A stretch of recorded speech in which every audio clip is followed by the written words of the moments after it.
We want to start you off with an update that we just received. In the last hour, we have learned the names of the 3 people killed when a plane crashed into the Bayside Water mobile home community in Clearwater. Now, this comes as today the NTSB is expected to remove the wreckage from the home.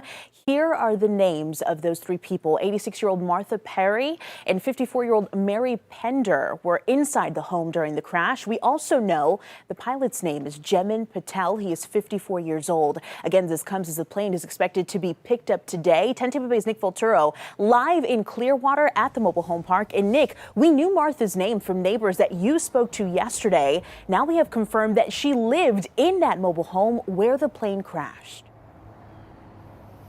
Yes, that's right. Martha Perry, Angelina, lived at the mobile home while her friend Mary Pender was just there visiting. Now, NTSB has supposed to be here today to recover the wreckage of that plane. Now, we did just moments ago see vehicles that were designed to pull those aircraft away from the scene. They were pulling in here to the Bayside water. So we're just waiting right now. We're positioned right here to make sure we can see as those come in. Now, we're asked to vacate from the mobile park just because they wanted to make sure that first responders had time to operate and give them some room, and also give friends and victims some privacy and some space as well. And the pain is just still fresh to so many people that are living here. It's such a gut-wrenching scene.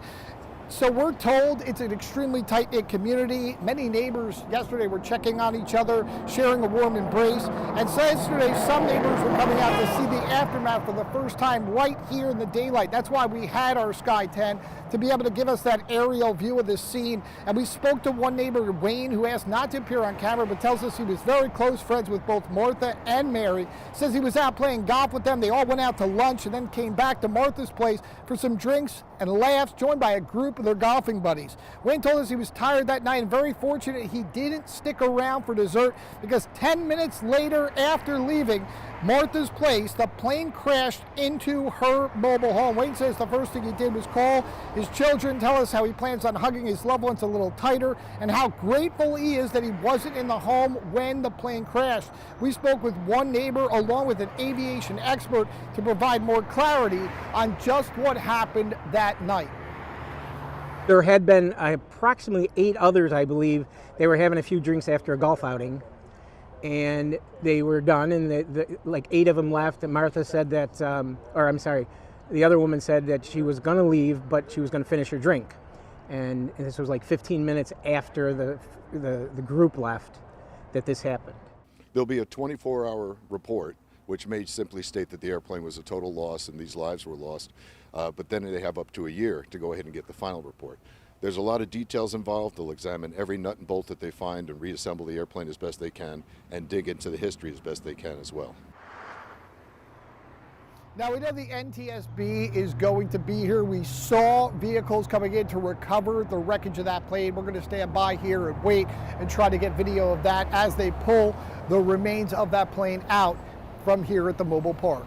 And Nick, we actually see police going in behind you. We also see the fire department as well, working to get that plane out of the complex. We're also learning more about that plane, though, that crashed into the mobile home. Can you tell us more about its model and its background, too? Yeah, it's a very interesting story, Angie. It's a Beechcraft Bonanza, originally built in 1947. It was first introduced. It was actually the same plane that Buddy Holly and the Big Bopper were on that crashed. They died. That also was the song that inspired American Pie, the famous song by Don McLean. Now, one of the things we know, it's still a very popular plane is what we're being told. And according to Sarasota Bonanza mechanic and flight instructor John Cronley, it's still one of those planes that a lot of people do use. So a common plane, and of course we're going to stand by over here waiting to see this plane being taken out from the mobile park. We're going to give that up to you. Make sure to stay tuned at 10:30 as we bring you the latest. But for now, reporting live in Clearwater, Nick Volturo, 10 Tampa Bay. Nick.